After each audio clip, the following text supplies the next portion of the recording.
बंदी छोड़ सतगुरु रामपाल जी परमेश्वर जी की जय हो।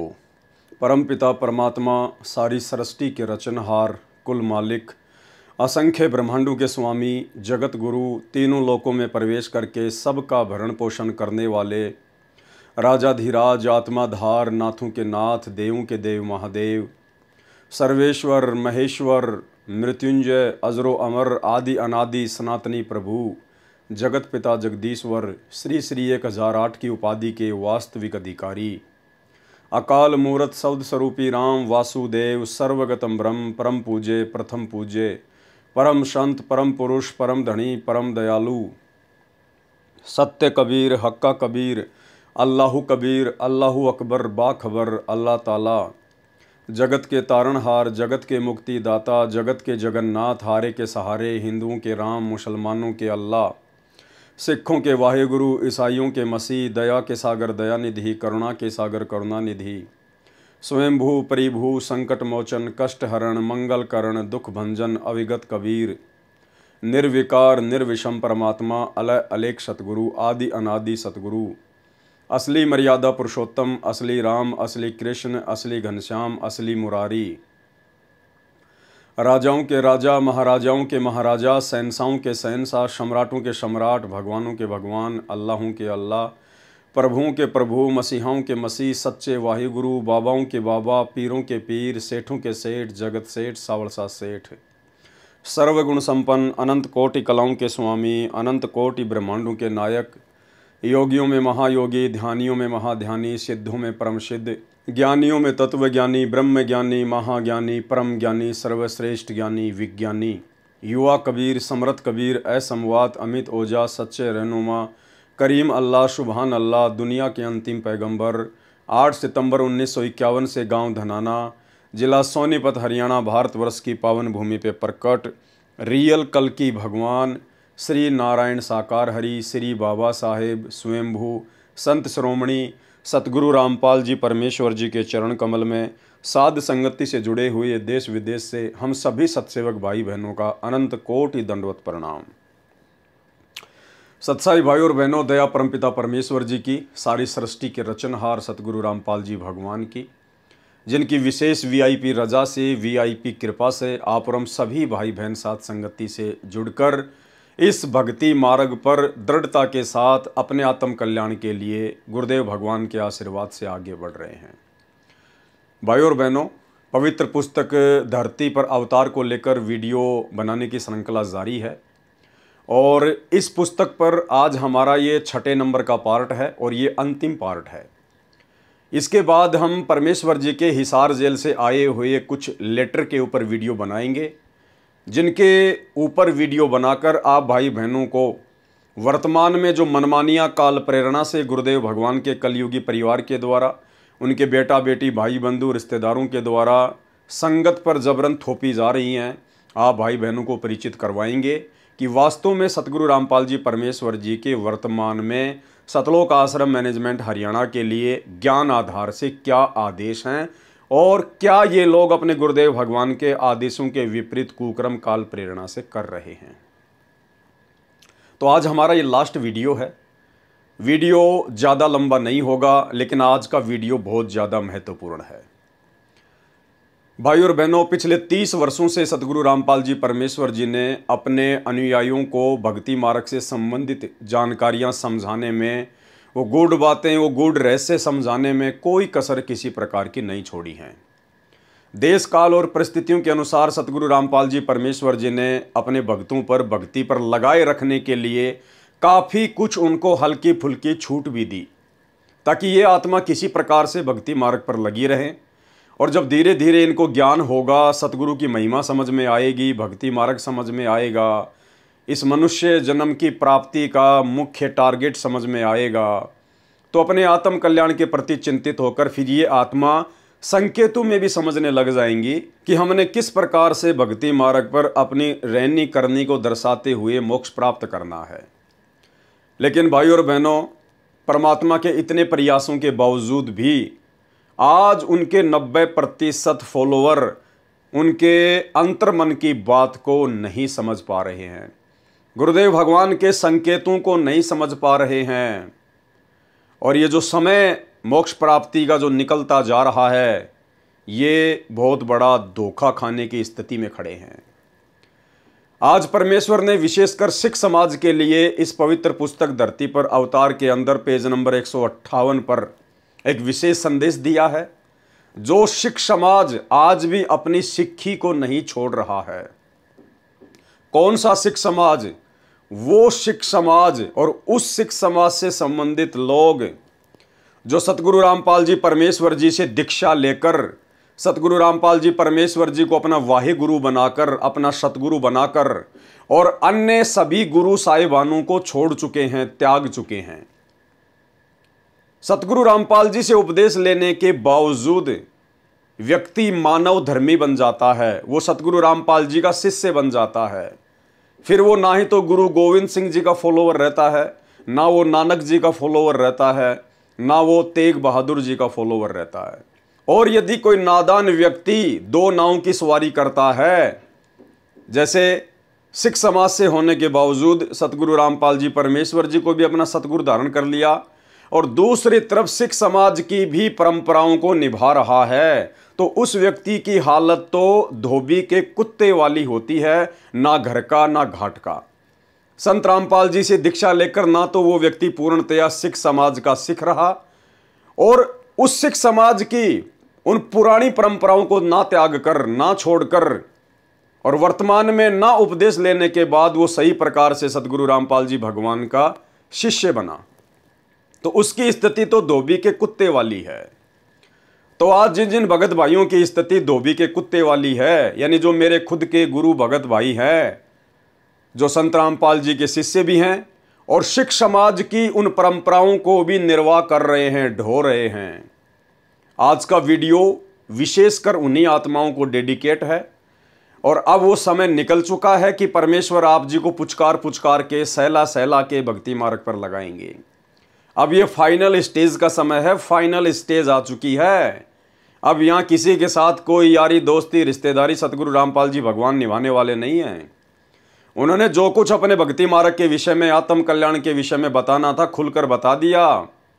और यदि अब आप पूर्णतया अपने गुरुदेव भगवान के प्रति समर्पित होकर भक्ति नहीं करेंगे, तो भाई धोबी के कुत्ते वाली स्थिति से आपको फिर कोई बाहर नहीं निकाल सकता। तो आज का वीडियो उन भगत भाई बहनों के लिए जो ना तो असल में सिख हैं और ना असल में सतगुरु के शिष्य हैं। भाई और बहनों, जब हम नाम दीक्षा प्राप्त करते हैं, विशेषकर सतनाम की नाम दीक्षा जो कि 2 मंत्र का है, उसके बाद गुरुदेव भगवान हमें कुछ नियम बताते हैं, 34-35 नियम बताते हैं सतनाम की दीक्षा में। और उस समय गुरुदेव भगवान हमें मर्यादाओं का एक पर्चा देते हैं, हमें मर्यादाओं का एक पर्चा भी देते हैं जिसमें 35 नियम लिखे होते हैं। जैसे सत्य नाम प्राप्ति के लिए तथा प्राप्त करने के बाद आवश्यक नियम, जिनमें से एक भी नियम खंड नहीं करना है। यदि निम्न नियमों का पालन नहीं कर सकते तो सत्य नाम ना लें।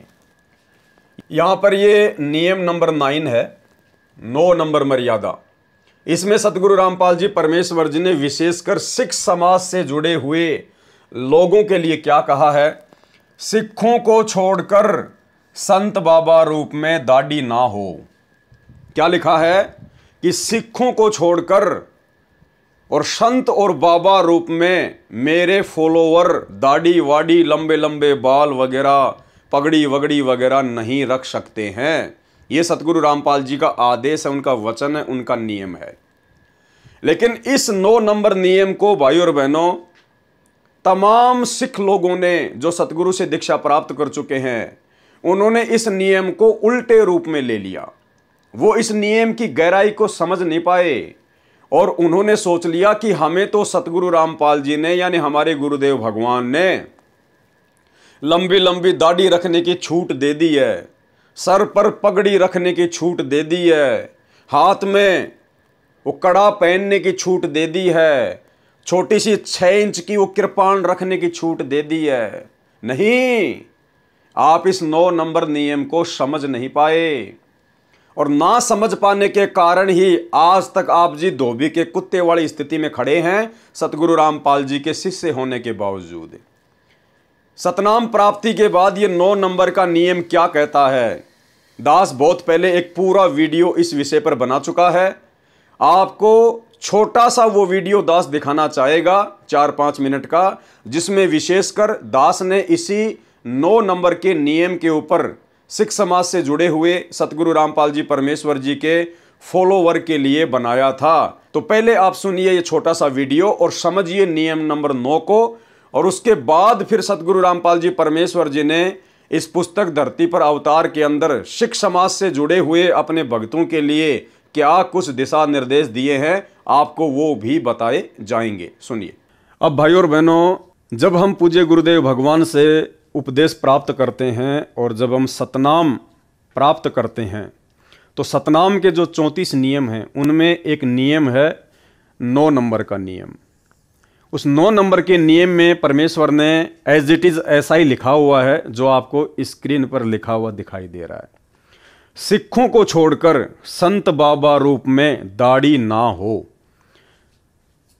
क्या कहा परमेश्वर ने? सिखों को छोड़कर संत बाबा रूप में दाढ़ी ना हो। ये नियम है परमात्मा का, ये आदेश है सतगुरु रामपाल जी भगवान का उन तमाम व्यक्तियों के लिए जो व्यक्ति सिख समाज को छोड़कर संत रामपाल जी के मानव धर्म को स्वीकार करते हैं। कि सिखों को छोड़कर यानी उन लोगों को छोड़कर जो अभी भी सिख बने हुए हैं, अपनी धर्म की परंपराओं में उलझे हुए हैं, जो लोग संत रामपाल जी के ज्ञान से अपरिचित हैं, जिनको हम सिख कहते हैं, सरदार कहते हैं, उन सिखों को छोड़कर संत या बाबा रूप में दाढ़ी ना हो। यदि आपने संत रामपाल जी से उपदेश लेना है तो संत यानी भगत रूप में, संत का मतलब होता है भगत, और बाबा यानी कोई साधु संत। तो संत रामपाल जी का ज्ञान समझने के बाद में यदि कोई उपदेश लेना चाहेगा और पहले यदि वो बाबा था, लाल कपड़े पहनता था, या पहले वो सरदार था, गुरुद्वारों में पाठी था, जो भी था, पहले जो बाबा रूप में था, जो साधु रूप में था, तो उसको अपनी साधुता छोड़नी पड़ेगी। साधुता का मतलब वो वेशभूषा, वो परंपरा, वो दाढ़ी, वो मूछ, वो उसने कटवानी पड़ेगी अगर संत रामपाल जी से नाम लेना है तो। क्योंकि यहाँ सख्त आदेश है कि संत बाबा रूप में दाढ़ी ना हो। तो संत रूप यानी भगत रूप में, यानी जब आप संत रामपाल जी से उपदेश ले लेते हैं तो आप जी संत बन जाते हैं, भगत बन जाते हैं। और बाबा यानी यदि आप पहले कोई बाबा थे, किसी गुरुद्वारे में पाठी थे, तो आपने अब अपनी उन परंपराओं को त्यागना पड़ेगा, अपने सर के बालों को कटवाना पड़ेगा, अपनी दाढ़ी मूंछ को कटवाना पड़ेगा, वो पगड़ी पहनना आपने छोड़ना पड़ेगा यदि आपने संत रामपाल जी से उपदेश लेना है तो। ये है इस नियम का मतलब।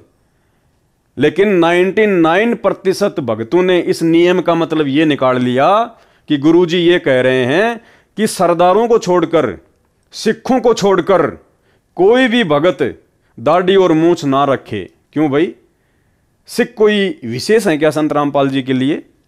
क्या परमात्मा भी अपने भक्तों में पक्षपात करता है क्या? क्या परमात्मा भी भेदभाव करता है क्या? इसका मतलब सिख तो फिर चाहे शराब पियो, सिख चाहे कोई भी नशा करो, क्योंकि उनको तो छूट दे दी परमात्मा ने। यदि आप लोगों के अनुसार गुरुदेव भगवान ने सिखों को सर पर पगड़ी बांधना, दाढ़ी मूछ रखने की छूट दे रखी है, तो इसका मतलब सिखों को तो फिर सारी छूट है।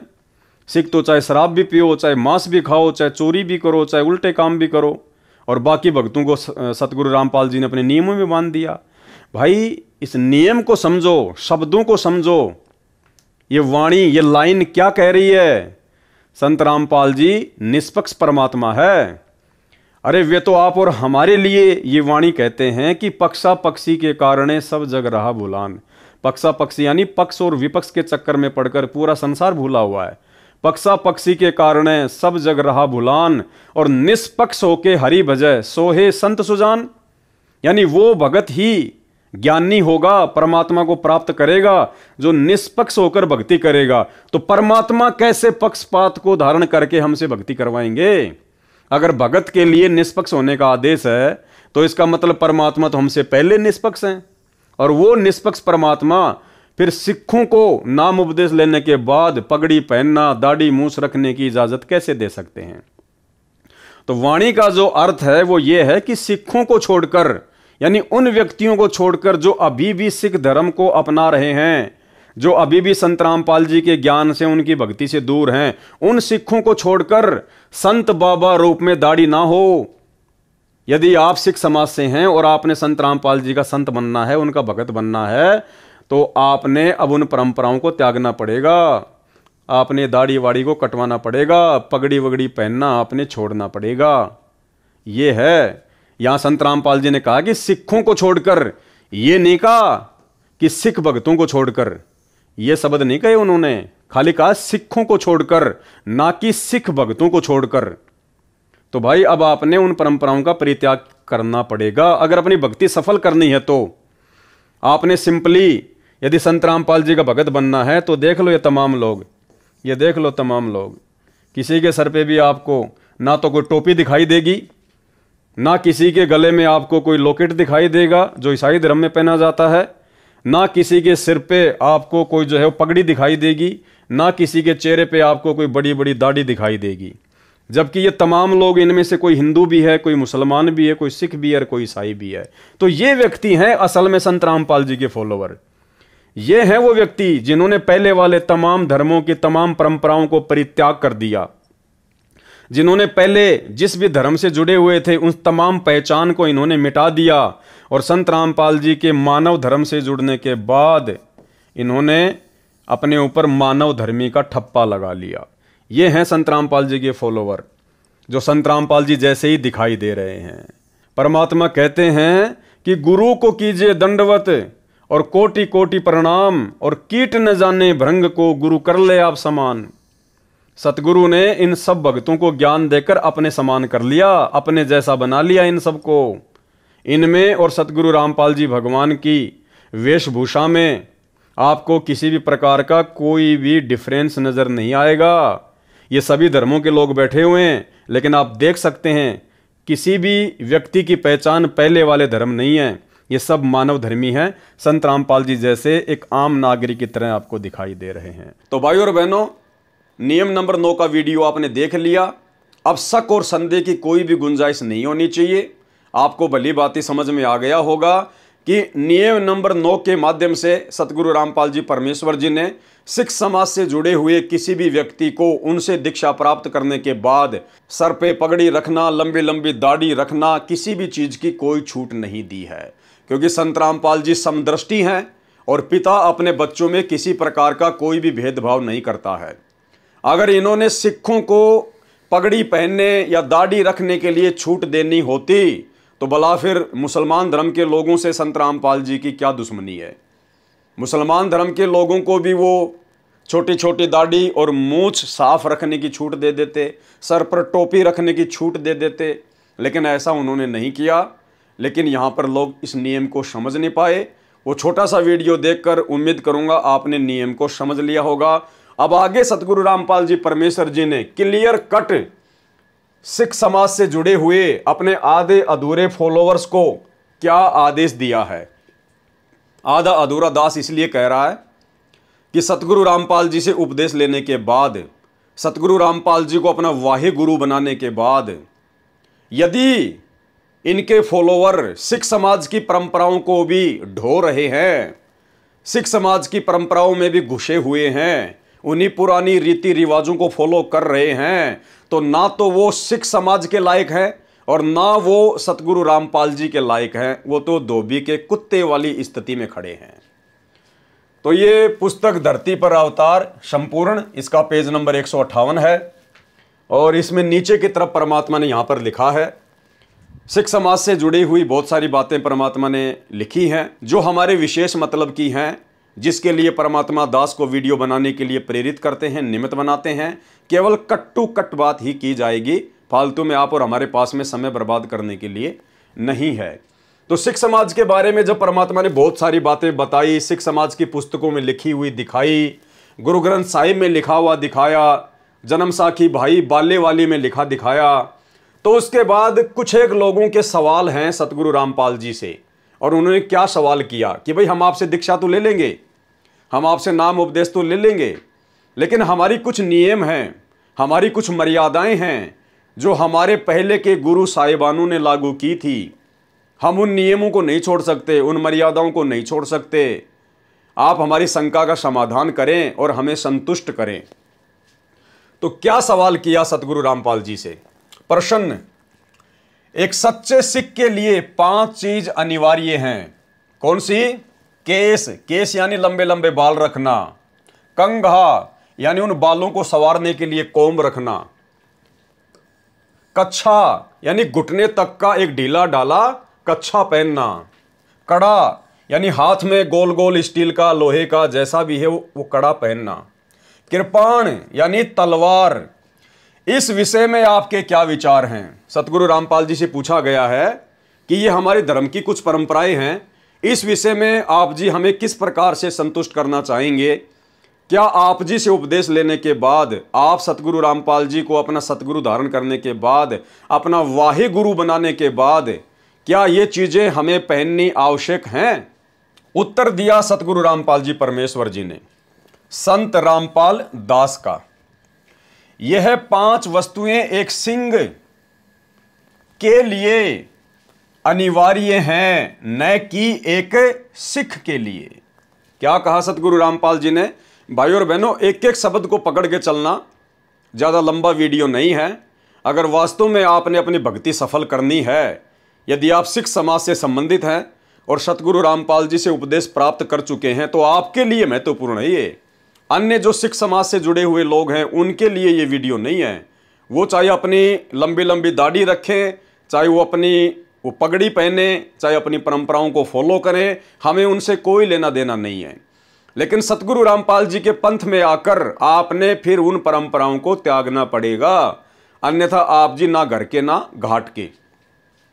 तो क्या कहा सतगुरु रामपाल जी ने? ये 5 वस्तुएं एक सिंह के लिए अनिवार्य हैं, न कि एक सिख के लिए। अब सिंह और सिख में रात दिन का अंतर है।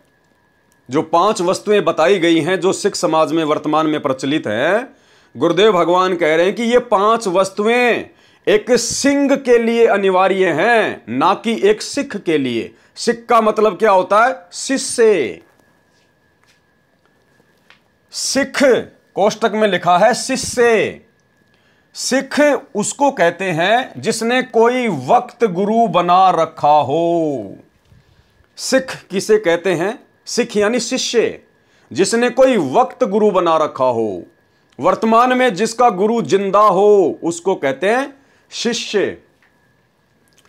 सिख अर्थात शिष्य उसको कहते हैं जिसने कोई वक्त गुरु बना रखा हो, यानी प्रेजेंट में जिसका कोई गुरु हो, जैसे आप और हमारे वक्त गुरु सतगुरु रामपाल जी हैं। उसके लिए यह अनिवार्य है। क्या क्या अनिवार्य है? यानी जिसने वर्तमान में अपना कोई वक्त गुरु बना रखा हो, और जो शिष्य हो उसके लिए वो 5 वस्तुएं अनिवार्य नहीं है। वो सर पे पगड़ी, लंबी लंबी दाढ़ी, मूछ, वो कृपाण, वो कंगा, वो केस, वो शिष्य के लिए अनिवार्य नहीं है जिसने अपना कोई वक्त गुरु बना रखा हो। जैसे सिख समाज के लोगों ने सतगुरु रामपाल जी को अपना वक्त गुरु बना रखा है, तो गुरुदेव कह रहे हैं उन शिष्यों के लिए, उन सिखों के लिए जिन्होंने सतगुरु रामपाल जी को अपना वक्त गुरु धारण कर रखा हो, उनके लिए वो 5 चीजें अनिवार्य नहीं है। उनके लिए क्या अनिवार्य है? उनके लिए ये अनिवार्य है। क्या क्या? नंबर 1, शराब ना पिएं। नंबर 2, मांस ना खाएं, तंबाकू सेवन ना करें। नंबर 4, चोरी ना करें। नंबर 5, जारी यानी पर स्त्री गमन ना करें। जो वस्तुएं आप अनिवार्य कह रहे हो, कौन सी वस्तुएं? वो 5 वस्तुएं जो वर्तमान में सिख समाज में चल रही हैं। पगड़ी, लंबी लंबी दाढ़ी मूछ, हाथ में वो कड़ा, छोटी सी तलवार, कंगा और वो कच्छा। गुरुदेव क्या कह रहे हैं? जो वस्तुएं आप अनिवार्य कह रहे हो उनकी आवश्यकता कब पड़ी? सुनो, सतगुरु रामपाल जी भगवान कह रहे हैं, समझा रहे हैं कि सिख समाज में उन 5 वस्तुओं की आवश्यकता कब पड़ी। ध्यान से सुनो। एक समय कश्मीर के पंडित 9वें सिख गुरु श्री तेग बहादुर जी के पास आए तथा उनसे अपनी रक्षा के लिए प्रार्थना की थी। मुसलमान राजा औरंगजेब हिंदुओं को बलपूर्वक मुसलमान बना रहा था। श्री तेग बहादुर जी ने उनकी सहायता का वचन दे दिया, जिसके परिणाम स्वरूप श्री तेग बहादुर जी को अपने प्राणों की आहुति भी देनी पड़ी। उनके पश्चात उनके सूरवीर पुत्र श्री गोविंद राय जी सिख गद्दी पर 10वें सिख गुरुजी के रूप में उत्तराधिकारी हुए। उन्होंने भी अपने पिता द्वारा दिए गए वचन की दृढ़ता से पालना की तथा मुसलमानों से अपने पिता का प्रतिशोध लेने के लिए क्रूर राजा को ललकारा, यानी औरंगजेब को ललकारा। उसके लिए श्री गोविंद सिंह जी ने लड़ाकू सूरवीर सिखों का चुनाव किया तथा उनको सिंह की उपमा दी गई। सिंह कौन है?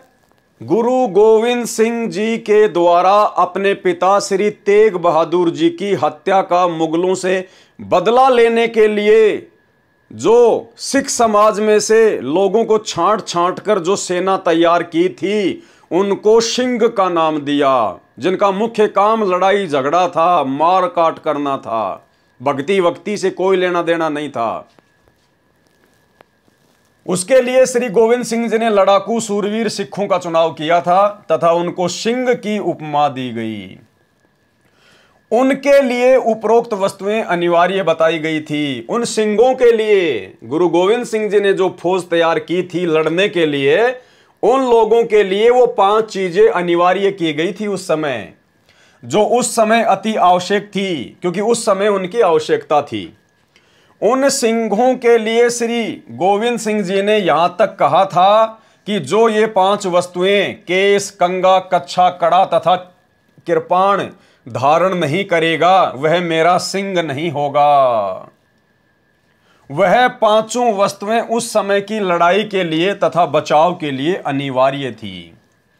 वर्तमान में यानी इस प्रेजेंट समय में, वर्तमान में इनकी आवश्यकता नहीं है। जैसे मुसलमान लोग कभी भी सिंहों पर आक्रमण कर देते थे, उनसे निपटने के लिए केस, कड़ा तथा कृपाण, कच्छा तथा कंगा कैसे अनिवार्य थे? नंबर 1, केस यानी बाल। सिर पर केस अधिक होने से लाठी तथा कृपाण के वार से बचाव होता था। नंबर 2, कंगा क्या काम आता था? बालों को संवारने के लिए कंगा अनिवार्य था। नंबर 3, हाथ में पहने जाने वाला वो कड़ा, वो क्या काम आता था? कड़ा भी अचानक आक्रमण होने पर ढाल की तरह अड़ाने के लिए काम आता था। और नंबर 4 पे है वो कच्छा। घुटनों तक का कच्छा अर्थात अंडरवियर तथा उसके ऊपर एक चद्दर पहनना अनिवार्य था। लड़ाई के समय चद्दर को सिर पर पगड़ी के स्थान पर बांध लेते थे तथा कच्छा दौड़ने चलने में सुविधाजनक था। और नंबर 5 पे वो कृपाण। तलवार का कार्य तो सर्वविदित है। तलवार तो खून खराबे का काम करती है, मरने मारने का काम करती है, उसका काम तो सर्वविदित है।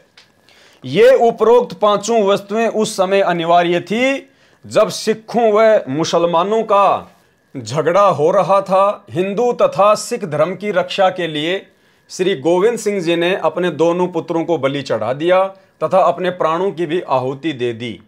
मुसलमान बनना हिंदुओं के लिए क्यों गवारा नहीं था? यानी जबरदस्ती औरंगजेब जो हिंदुओं को मुसलमान बनाया करता था, तो हिंदू लोग मुसलमान क्यों नहीं बनना चाहते थे? क्या कारण था? क्योंकि मुसलमान मांस खाते थे तथा मुसलमान धर्म को स्वीकार करने वाले के लिए मांस खाना अनिवार्य था, जो हिंदुओं और सिखों को नापसंद था। इसी कारण से उपरोक्त घटनाएं घटी। वर्तमान में हिंदू तथा सिख अधिकतर मांस खाने लग गए हैं। अब आगे देखिए भाई और बहनों, जो 5 वस्तुएं सिंहों के लिए अनिवार्य कही गई थी, उनकी वर्तमान में आवश्यकता नहीं है, उस समय अनिवार्य थी। यानी सतगुरु रामपाल जी परमेश्वर जी ने सिख समाज के वो सभी लोग जो उनसे आकर दीक्षा लेते हैं, उनके लिए स्पष्ट रूप से कह दिया है, संकेत कर दिया है कि वर्तमान में यदि आप सिख समाज से हैं और मेरे से उपदेश लेने के लिए आते हैं, तो भाई वर्तमान में आप लोगों ने उन पुरानी परंपराओं को त्यागना पड़ेगा, छोड़ना पड़ेगा, अगर अपनी भक्ति सफल करना चाहते हो तो। क्योंकि वो 5 चीजें सिंहों के लिए अनिवार्य थी और वर्तमान में उसकी आवश्यकता भी नहीं है। और तुम तो वर्तमान में सिंह नहीं बल्कि शिष्य बन गए हो। असल में सिख का मतलब होता है शिष्य, और आपने तो संत रामपाल जी को अपना वक्त गुरु बना लिया है, प्रेजेंट गुरु बना लिया है। तो संत रामपाल जी से उपदेश लेने के बाद, संत रामपाल जी को अपना वाही गुरु बनाने के बाद, सिख समाज से जुड़े हुए किसी भी भाई को अब उन 5 वस्तुओं को अपने शरीर पर धारण करने की कोई आवश्यकता नहीं है। यदि वो फिर भी धारण करता है तो अभी उसकी आध्यात्मिक कमजोरी है, आध्यात्मिक नासमझी है, अज्ञानता है। अगर उसने इन वस्तुओं का त्याग नहीं किया तो वो व्यक्ति अपनी भक्ति सफल नहीं कर पाएगा। तो यहां गुरुदेव ने स्पष्ट मना कर दिया है, जो 5 वस्तुएं सिंहों के लिए अनिवार्य कही गई थी उनकी वर्तमान में आवश्यकता नहीं है, उस समय अनिवार्य थी। शंका जाहिर की फिर किसी सिख ने और क्या पूछा, ये हमारे गुरुजी का आदेश है, हमारे लिए सिरोधार्य है। उन्होंने कहा था कि जो ये 5 वस्तुएं धारण नहीं करेगा वह मेरा सिंह नहीं है। तो सतगुरु रामपाल जी परमेश्वर जी ने क्या जवाब दिया। एक पिता ने अपने संतान को सर्दी के मौसम में कहा, जो बच्चा पैरों में जुराब, जूते और शरीर पर जर्सी या कंबल धारण नहीं करेगा वह मेरा बच्चा नहीं है। अचानक पिता की मृत्यु हो गई। वे बच्चे गर्मियों के मौसम में जुराब, जूते, जर्सी तथा कंबल धारण किए हों और उनसे कोई कहे कि बच्चों अब गर्मी का मौसम है, जर्सी कंबल तो कम से कम उतार दो। वे बच्चे कहें कि हमारे पिताजी का आदेश है, हमारे लिए सिरोधार्य है, हम नहीं उतारेंगे। तो उन बच्चों को कुछ विवेक से भी काम लेना चाहिए। स्पष्ट कर दिया सतगुरु रामपाल जी परमेश्वर जी ने कि वर्तमान में परिस्थितियां वैसी नहीं हैं जो आपने उन 5 वस्तुओं को धारण करना अनिवार्य हो। वर्तमान में केवल आप एक परंपरा का निर्वाह कर रहे हैं, आप एक परंपरा को फॉलो कर रहे हैं। उस दाढ़ी मूछ का, उस पगड़ी का, उस 6 इंच की छोटी सी तलवार का, कंघे का, कच्छे का वर्तमान में कोई यूज नहीं है और ना ही वो चीजें अनिवार्य हैं। यदि फिर भी आप धारण कर रहे हैं, विशेषकर संत रामपाल जी के फॉलोअर होने के बाद, तो ये आपकी आध्यात्मिक नादानी है। यही स्थिति अब है जो कहते हैं कि हमारे श्री गुरु जी का आदेश है कि जो ये 5 वस्तुएं धारण नहीं करेगा वह सिंह नहीं है।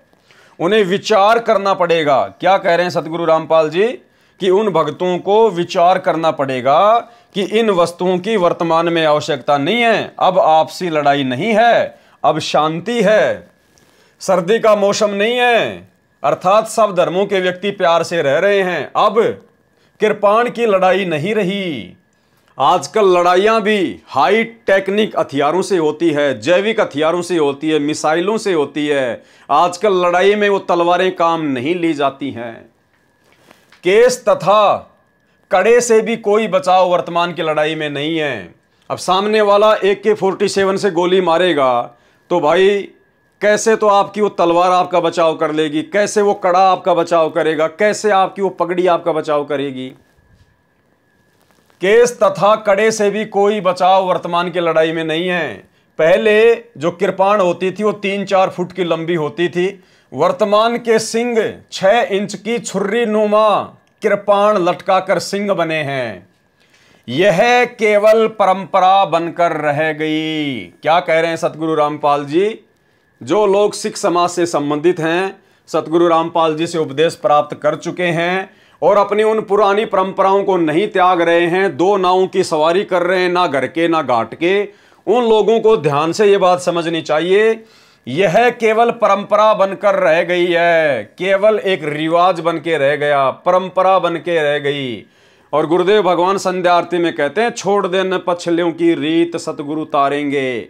जब तक हम अपने उन पहले वालों की परंपराओं का परित्याग नहीं करेंगे तब तक हम मोक्ष प्राप्त नहीं कर पाएंगे। यह केवल परंपरा बनकर रह गई है। इसका समाधान बुद्धिमान मानव विवेक से करे। गुरुदेव ने कह दिया कि बच्चों अपनी कॉमन सेंस से भी थोड़ा बहुत काम लो। हर बात मैं तुम्हें कहूं उसकी उम्मीद ना करो, आप अपनी कॉमन सेंस का भी प्रयोग करो। फिर गुरुदेव क्या कह रहे हैं, अगर सतगुरु रामपाल जी परमेश्वर जी के द्वारा इस पुस्तक में इतना कुछ लिखने के बावजूद भी यदि सिख समाज का कोई व्यक्ति जो उनका फॉलोअर है और फिर भी यदि वो उन पुरानी परंपराओं के वजन को अपने सिर से नहीं उतार रहा है, उन्हीं परंपराओं में फंसा रहना चाहता है, तो सतगुरु रामपाल जी का क्या संदेश है उन लोगों के लिए। फिर भी कोई ना माने तो न माने, मुझ दास संत रामपाल दास का मात्र सुझाव है कि भाई मैंने जो कहना था वो कह दिया, आगे मानना ना मानना ये तुम्हारे अपने बुद्धि विवेक के ऊपर है। क्यों? क्योंकि काल के साथ सतगुरु रामपाल जी भगवान का एग्रीमेंट है कि परमात्मा आप नीचे जाना, अपना ज्ञान देना, भक्ति मार्ग से संबंधित बातें बताना, क्या अच्छा है क्या बुरा है, और जबरदस्ती आप किसी के साथ ना करना। यदि कोई आपकी बात मान के आपकी भक्ति पर लगा रहे तो वो आपका, अन्यथा उसको मेरे मुख में ही छोड़ देना।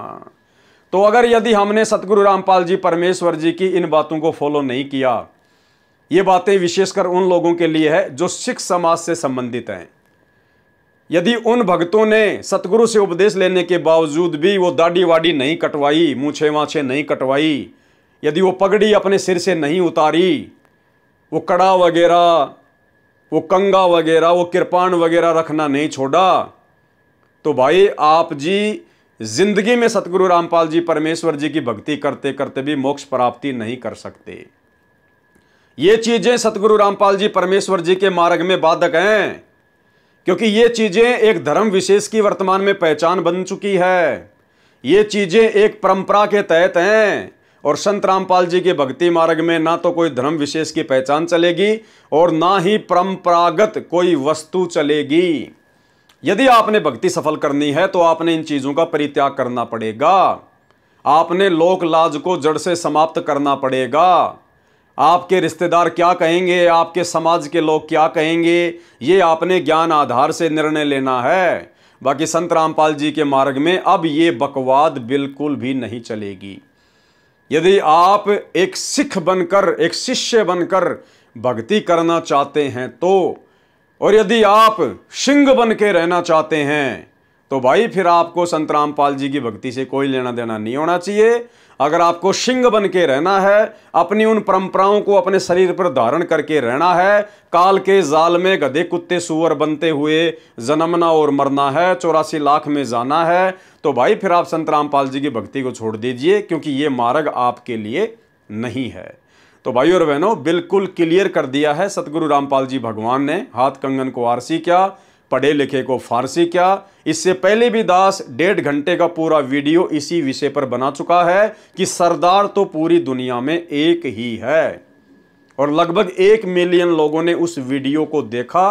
तो भाई और बहनों, दास को सतगुरु रामपाल जी परमेश्वर जी ने जिस विशेष सेवा के लिए वर्तमान में निमित्त बनाया है, उस सेवा के तहत दास ने आप जियों तक ये संदेशा पहुंचा दिया है। परमेश्वर ने खुद अपने कर कमलों से इस पवित्र पुस्तक धरती पर अवतार के ऊपर लिखा हुआ है। पेज नंबर 158 से 160 आंख फाड़ के देख लेना। गूगल पर भी आप जी को ये पुस्तक मिल जाएगी, धरती पर अवतार PDF अगर लिखकर सर्च करेंगे तो भाई और बहनों, आज के वीडियो में केवल इतना ही। आगे आप जियों को हिसार जेल से आए हुए 2016 और 17 के जो लेटर हैं, जो दास के पास में सुरक्षित हैं, जो सतगुरु रामपाल जी परमेश्वर जी ने हिसार जेल से भेजे थे, सतलोक आश्रम मैनेजमेंट हरियाणा जिन लेटरों को संगत में वायरल किया करता था, अब उन लेटर के ऊपर आप भाई बहनों को वीडियो बनाकर समझाया जाएगा। क्योंकि भाई और बहनों, आज से पहले हम यदि उन लेटर के ऊपर वीडियो बनाते तो हम उनके गूढ़ रहस्यों को, उनमें छुपे हुए संकेतों को नहीं समझ पाते। क्योंकि देखो, यदि परमात्मा आप और हम साथ संगत वालों के लिए, अपनी अच्छी आत्माओं के लिए अगर हिसार जेल से बाहर कोई संदेश भेजेंगे तो माध्यम क्या होगा? जो लोग उनसे मिलने के लिए जाते हैं, तो उन्हीं के माध्यम से परमात्मा ने वो लेटर भेजे। लेकिन उन लेटर में क्या संकेत है, क्या लिखा हुआ है, सतगुरुदेव भगवान के कलयुगी परिवार वाले नहीं समझ पाए और उन्होंने संगत में वायरल कर दिया, और वो लेटर हमारे हाथ में लगे। अब परमेश्वर की दया से जो बुद्धि गुरुदेव भगवान ने हमारी खोली है साथ संगत वालों की, अब हमें वो चीजें समझ में आ रही हैं कि परमेश्वर ने तो बहुत समय पहले ही खुलासे कर दिए थे।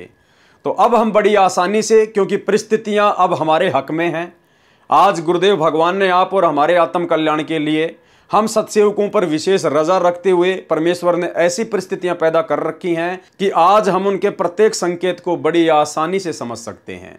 तो भाई और बहनों, आगे परमात्मा दया करेंगे, दास आपको लाइव की सूचना दिन में दे देगा। व्हाट्सएप के ग्रुप में मैसेज डाल दिए जाएंगे और दास का जो फेसबुक पेज है पवन दास इज़ लाइव, इसके ऊपर भी दास मैसेज डाल दिया करेगा 24 घंटे पहले। तो आगे जो वीडियो बनेंगे आप जियों को पहले सूचित कर दिया जाएगा। और आज के वीडियो में केवल इतना ही। गुरुदेव भगवान हमें आज्ञा दें, इजाज़त दें, आशीर्वाद दें। बंदी छोड़ सतगुरु रामपाल जी भगवान की जय हो।